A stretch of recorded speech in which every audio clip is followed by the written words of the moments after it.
This question is from CBSE 2025 physics examination.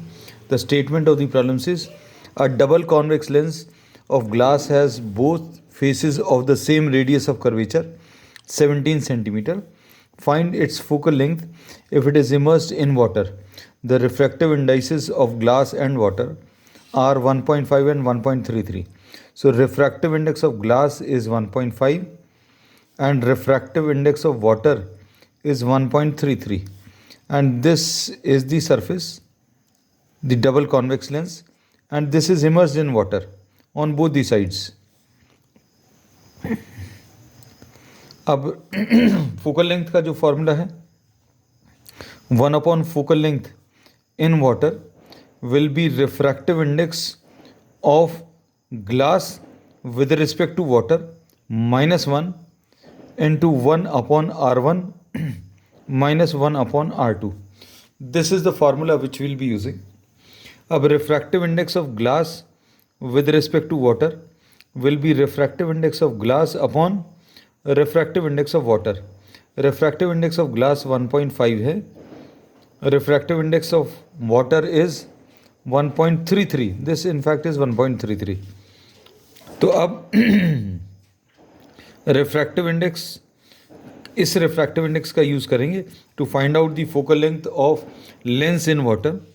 This will be equal to refractive index of glass with respect to water. ये अभी हम लोग निकाल लिया है, we are not solving this.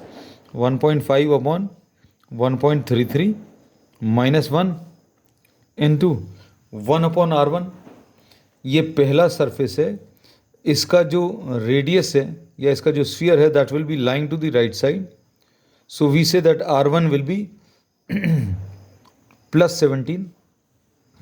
Second वाला जो सरफेस है उसका sphere will be lying to the left side, तो इसका जो रेडियस है लेफ्ट की तरफ है, सो R2 विल बी माइनस 17. अब इसमें वैल्यूज़ अगर आप रखें तो 1/R1 इज़ 1/17 माइनस 1/-17.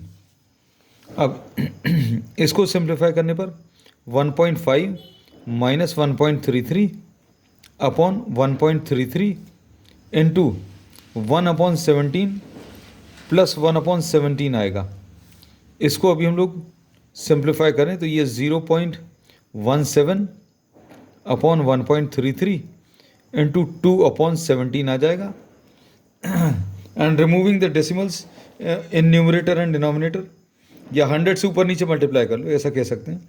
17/133 इंटू 2/17 ऐसा कुछ आएगा. So this is 1 focal length in water.